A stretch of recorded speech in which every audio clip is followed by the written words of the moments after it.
Selamat sore pemirsa, bersama saya Puji Lestari, inilah Jateng hari ini.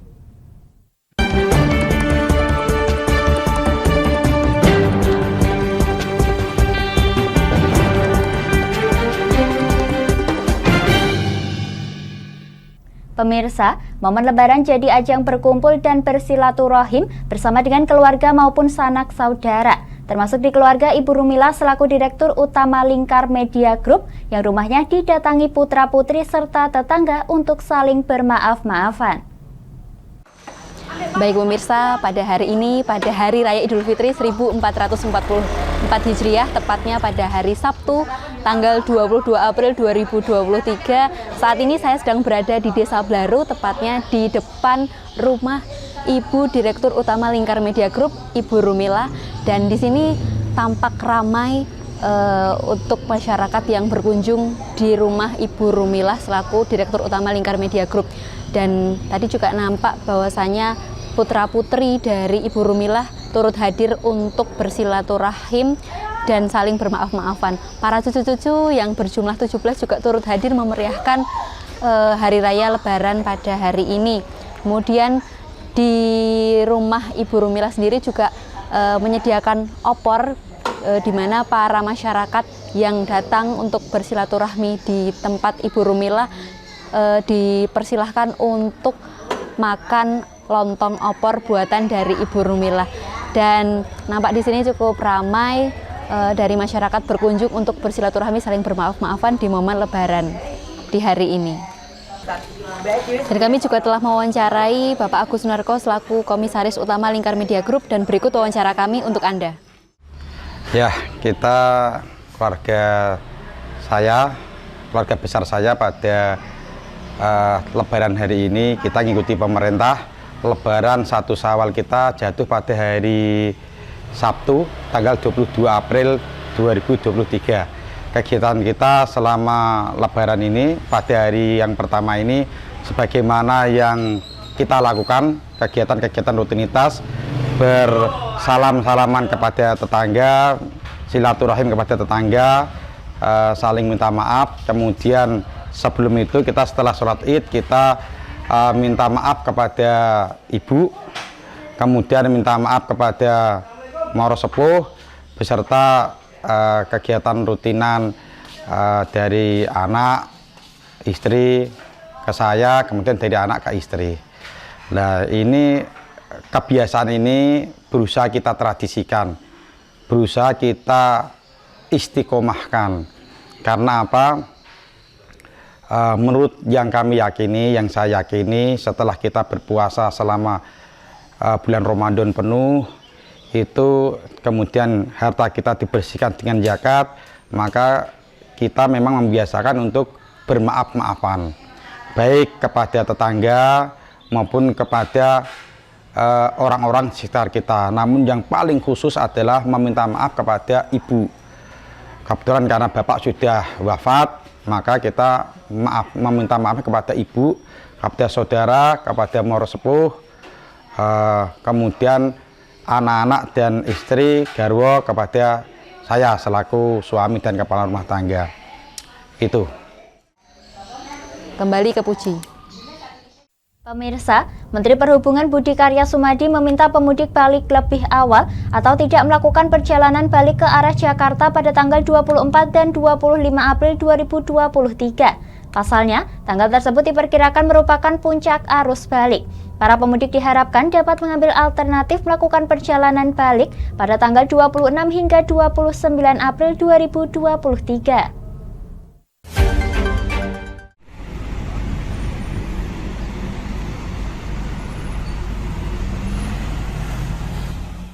Dalam tinjauannya di gerbang tol Kalikangkung, Kota Semarang pada Jumat siang, Menteri Perhubungan Budi Karya Sumadi memberikan apresiasi atas sinergitas semua jajaran termasuk Korlantas Polri dan Jasa Marga yang menjadikan arus mudik tahun ini lebih baik dari tahun kemarin dengan angka kecelakaan yang jauh menurun. Dari data Kementerian Perhubungan, puncak arus mudik di gerbang tol Kalikangkung Semarang terjadi pada tanggal 19 April 2023 atau H-3, di mana jumlah kendaraan dari arah Jakarta yang masuk ke Semarang mencapai 71.346 kendaraan. Angka itu melonjak tajam dari H-4 sebanyak 46.874 kendaraan. Pada H-2 Lebaran, jumlah kendaraan yang masuk di gerbang tol Kalikangkung masih tinggi, di angka 67.015 kendaraan. Sementara itu untuk arus balik, Menteri Perhubungan Budi Karya Sumadi menganjurkan masyarakat dapat melakukan perjalanan sebelum atau sesudah Senin 24 April dan Selasa 25 April 2023. Hal ini lantaran diprediksi 2 hari tersebut adalah puncak dari arus balik Lebaran tahun ini. Para pemudik diharapkan dapat mengambil alternatif melakukan perjalanan balik pada tanggal 26 hingga 29 April 2023 mendatang. Hanya beberapa rekomendasi, sekarang kita tidak ngomong soal mudik, tetapi mudik balik. 1. Lakukan mudik jangan di tanggal 24-25, tapi 26, 27, 28, 29. Karena nanti 31 puncak lagi. Anak sekolah itu bersekolah tanggal 2, orang tuanya mulai kerja 26. Saya minta kepada Pemda Jawa Tengah, ya, lalu Pak Sekda, Pak Dirlantas, Pak Kapolda, membuat pengumuman kalau bisa jangan mudik 25-26. Lakukan secara signifikan, ya. Kalau guyonannya itu pakai TikTok masa tahu. Karena kalau enggak kasihan, baru lebaran terus susah. Ya, jadi dalam analisis kita di Jasa Marga kemarin itu terjadi stuck kalau memang kita biarkan tanpa menginformasikan. Oleh karenanya rekan-rekan media, ya, informasikan bahwa jangan mudik 25. Dalam hal ini Menteri Perhubungan telah berkoordinasi dengan sejumlah pihak untuk menggencarkan sosialisasi anjuran untuk perjalanan balik pada arus balik nanti.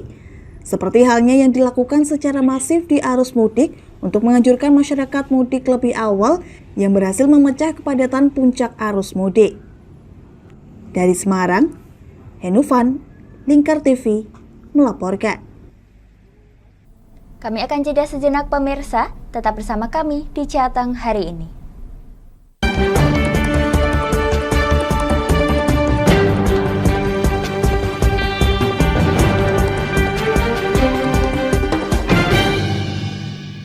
Di Ayo Ngaji bersama Lingkar TV.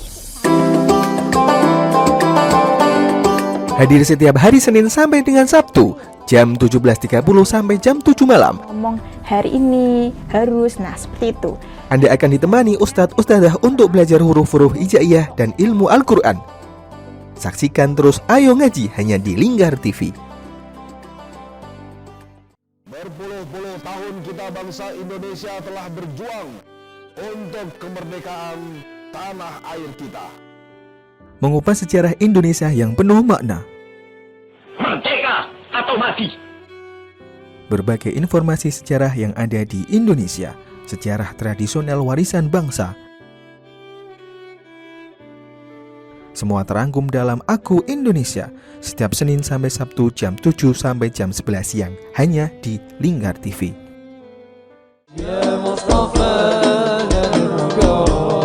Sirami rohani dengan majelis-majelis penyejuk hati, sajian tayangan hiburan dengan lagu-lagu Islami dan dakwah. Halal, bersih, dimakan maka hasilnya akan bagus. Kami hadir dalam Majelis Nusantara setiap hari pukul 7 malam sampai jam 12 malam hanya di Lingkar TV.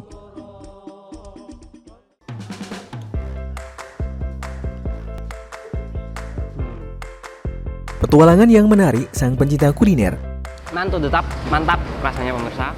Menikmati setiap makanan yang lezat dan mantap saat dihidangkan. Semua hadir di Wayang Kulineran setiap hari Minggu jam 11 siang hanya di Lingkar TV.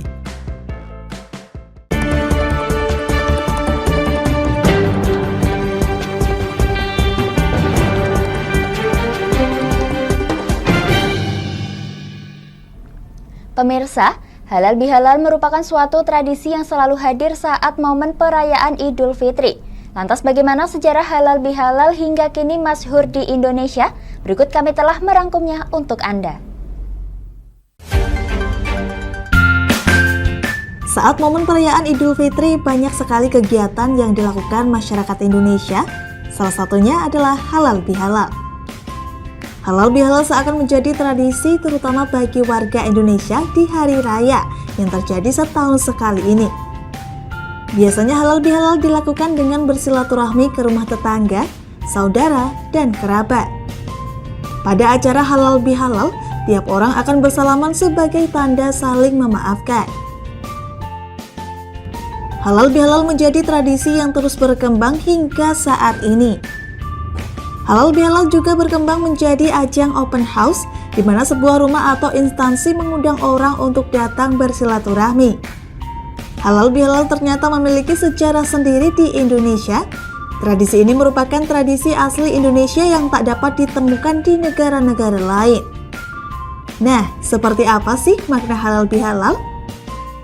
Halal bihalal memang terdengar seperti berasal dari bahasa Arab, namun halal bihalal sebenarnya bukan berasal dari bahasa Arab, melainkan merupakan tradisi yang dibuat di Indonesia.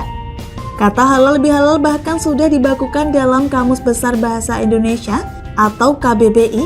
Dalam KBBI, halal bihalal berarti hal maaf memaafkan setelah menunaikan ibadah puasa Ramadan. Biasanya diadakan di sebuah tempat oleh sekelompok orang, yang mana halal bihalal juga diartikan sebagai bentuk silaturahmi. Halal bihalal pertama kali dicetuskan oleh tokoh Nahdlatul Ulama, yakni Kiai Haji Wahab Kasbullah. Saat diselenggarakannya halal bihalal pada saat itu, situasi negara sedang tidak kondusif pada sekitar tahun 1948 lalu. Beliau memberi saran kepada Bung Karno untuk mengadakan acara silaturahmi antara politisi di saat Idul Fitri. Dan siapa sangka, momen tersebut sebagai awal lahirnya tradisi halal bihalal di Indonesia. Lantas, apa saja makna halal bihalal? Halal bihalal mengandung banyak sekali makna di dalamnya, seperti mempererat tali persaudaraan, menyambung tali silaturahmi, sebagai tempat saling bermaafan, kemudian mendapat ridho Allah SWT atas kebaikan yang kita perbuat. Halal bihalal juga memiliki makna menambah pahala, memperpanjang umur, mendapatkan berkah, dan saling mendoakan sesama. Nah, apakah Anda sudah melakukan halal bihalal di momen Lebaran ini? Pemirsa, bagi Anda yang baru akan melakukan mudik Lebaran dan masih mencari oleh-oleh untuk sanak saudara, tak ada salahnya berkunjung ke Plaza Pragolopati, berlokasi di Jalan Raya Pati Kudus, dengan menyajikan beragam buah tangan yang beragam untuk dibawa pulang.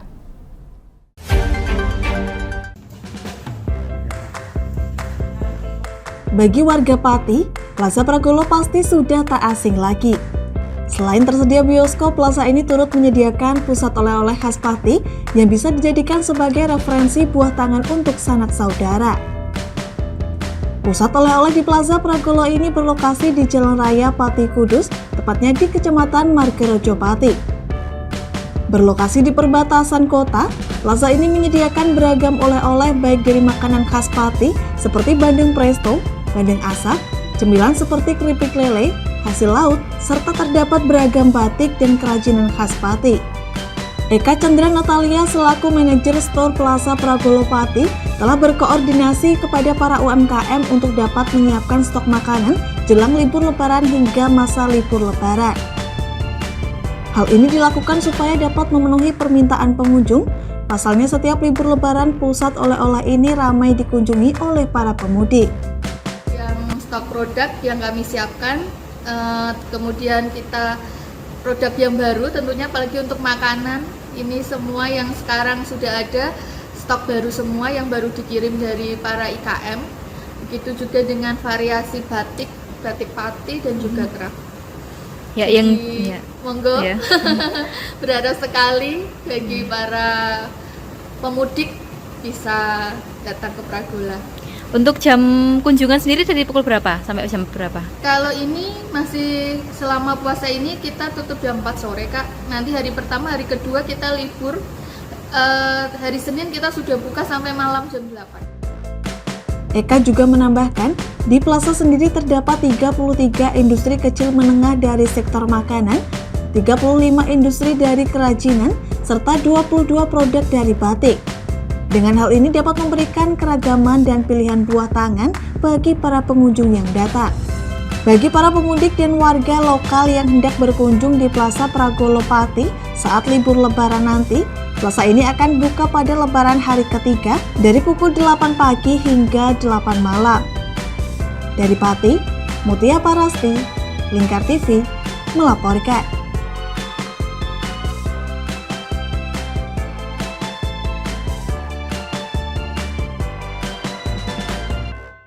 Demikian Jateng hari ini, saya Puji Lestari dan seluruh kru yang bertugas mengucapkan terima kasih atas kebersamaan Anda. Selamat sore dan sampai jumpa.